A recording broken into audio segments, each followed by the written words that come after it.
Masu sauraro Assalamu alaikum, Raliya Zubairu ce ke muku barka da hantsi daga sashen Hausa na BBC. To a cikin shirin za ku ji cewa a yau ne shugabar jam'iyyar masu ra'ayin riƙau ta Faransa wato Marine Le Pen za ta sama mata kan haramcin tsayawa takara a zaɓe mai zuwa. Wani bincike da BBC ta gudanar ya samu shaidu da suka nuna cewa Rasha na tsare da dubban fararen hula 'yan Ukraine a cibiyoyin tsare mutane.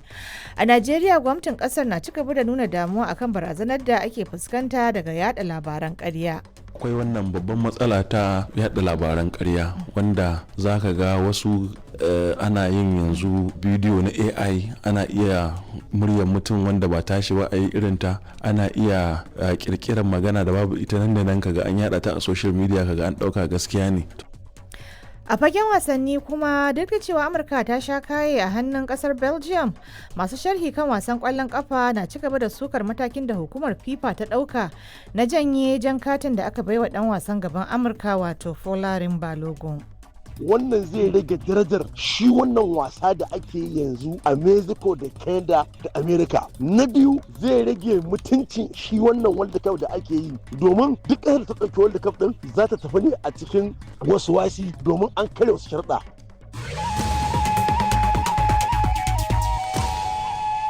Wasu daga cikin rahotannin da zamu kawo muku kenan a cikin shirin a matsayi bayan kun sha labaran duniya. To a Najeriya gwamnatin kasar ta bayyana cewa babbar manufar shirya wani taron 'yan jarida na Arewa Media Summit ita ce lalubo hanyoyin da gwamnati za ta sauke nauyin al'umma da kuma kyautata fahimta. Taron ya samu halartar 'yan jarida da shahararrun masu amfani da kafafen sada zumunta inda ake ilmantar da su akan yadda za su guji yada labaran bogi. Babban mataimaki na musamman ga shugaban Najeriya kan yada labarai ta wayar da kan jama'a, Malam Abdulaziz shine ya shirya taron da aka kammala jiya Litinin, ya kuma yi wa Zahardin Lawal ƙarin bayani. Taro ne da muka yi tunanin cewa akwai buƙatar kawo masu amfani da kafafen yada labarai kama daga editoci, 'yan jaridu, masu mamallakan tashoshin yada labarai da kuma masu amfani da social media waɗanda ake cewa social media influencers ko content creators da ma masu shirya fina-finai domin tattaunawa da juna akan muhimmancin alaƙa da take tsakanin gwamnati da 'yan ƙasa da kuma yanda wannan haƙi na gwamnati da 'yan ƙasa za a sauke shi ta hanyar yada labarai a bisa ka'ida tare kuma da abubuwan da suka dace ba tare da an shiga hurumin ƙasa ba ko kuma hurumin wani mutum. Amma kamar gabanin wannan taro waɗanne abubuwa ne kuka lura da su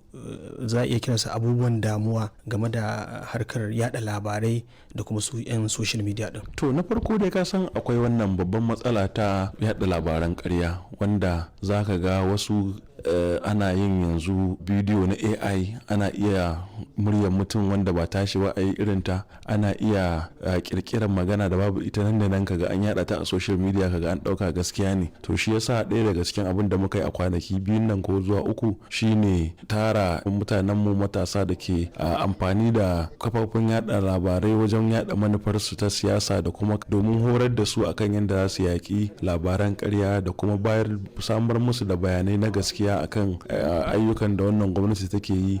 Kamar baka ga wasu za su ce kun tara waɗannan social media influencers ne domin watakila su zamanto muku 'yan amshi sai abin da kuke so za a fitar ba tare da la'akari da fito da ainihin abubuwan da suke damun al'umma ba?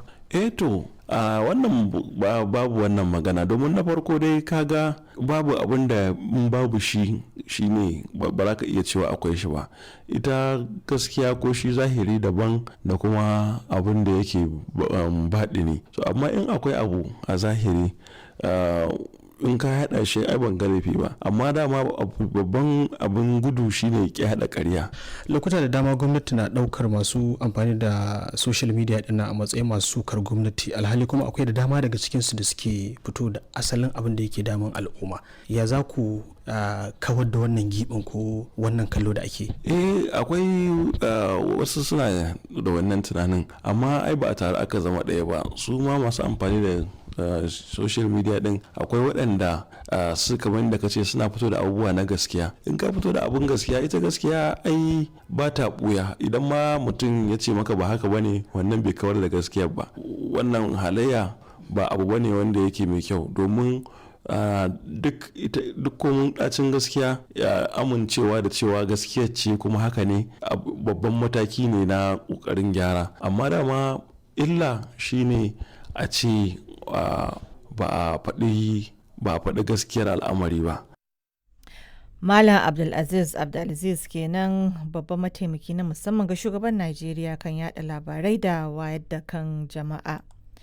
Da Majalisar Ɗinkin Duniya na jagoranta wani taro a birnin Geneva na ƙasar Switzerland kan alfanu da illar fasahar AI ga ƙasashen duniya. Majalisar Ɗinkin Duniya ta yi gargaɗin cewa fasahar AI na iya ƙarfafa rashin daidaito a duniya idan har ƙasashe ba su haɗa kai don ƙarfafa dokokin da za su tabbatar da cewa fasahar ta amfani kowa ba tare da cutar da wani ba. Ga Awal Ahmad Janyo da ƙarin bayani. Wannan ne dai karon farko da Majalisar Ɗinkin Duniya ke jagorantar taro kan fasahar AI. Taron na kwana biyu da aka soma a jiya Litinin na zuwa ne a daidai lokacin da ake ci gaba da nuna damuwa kan yadda fasahar AI ke ƙara bunƙasa ba tare da tanadar wasu dokoki na amfani da fasahar ba da kuma yadda wasu ƙasashe suka mamaye ta. Masana fasahar sadarwa irin su Umar Sale Gwani na ganin taron ya zo a daidai. Wannan taro za a ce ya zo daidai kan gaba. Manufar taron shine ana son duk ƙasashe na duniya wanda suke da wakilci a nan Majalisar Ɗinkin Duniya a ba su dama na zama su tattauna ta yaya za a yi a gudanar da harkoki na sarrafa wannan fasaha na AI ba tare da an samu matsala ba, na kan cewa za a bar tafiyar ce kara zube haka kawai a hannun 'yan kasuwa, ko kuma gwamnatoci suna da dama na shigowa su tsara dokoki da kuma hukunce-hukunce wanda zai shafi sa ido na ɗan adam a gudanar da shi wannan fasaha.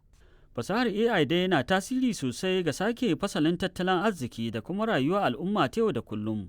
Kuma taron, wanda ya kunshi wakilan gwamnatocin ƙasashe da kamfanonin fasaha da masana, ya shafi tattauna muhimmancin AI da kuma haɗarin da ke tattare da fasahar. Tsohon editan sashen Hausa na BBC ji misali masani fasahar AI ne kuma shugaban ƙungiyar fasaha ta Amana Inclusive Technology Initiative. Ba wata harka ta rayuwar ɗan adam yau da ba za a iya inganta ta da harkar AI ba.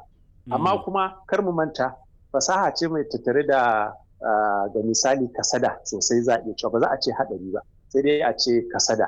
To shi yasa wannan taro yake da muhimmanci. Bai kamata a bar AI sakaka haka ba, kara zube, ƙasashe kowa da kowa yana nasa, domin dole a ɗauki matakan takawa wannan fasaha birki. Ji misali ya kara da cewa ɗaya daga cikin manufar taron ita ce samar da alƙibla da kuma dokar amfani da fasahar ta AI.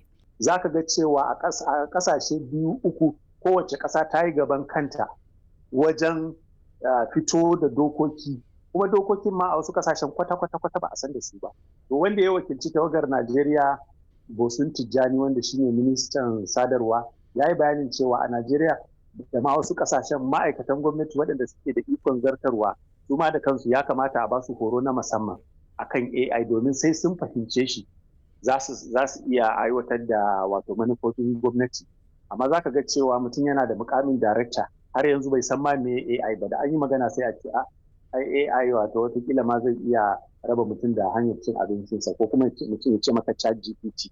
Akwai dai kwamitin Majalisar Ɗinkin Duniya mai mambobi 40 na masana daga sassan duniya da aka kafa kafin taron don bayar da shawarwarin da suka dace kan amfani da kuma illolin AI. Kuma rahoton masanan ya yi gargaɗin cewa duk da AI wata babbar dama ce ta inganta rayuwar al'umma, amma gwamnatoci har yanzu ba su fara tunanin tanadin hanyoyin daƙile hatsarin da ke tattare da fasahar ba.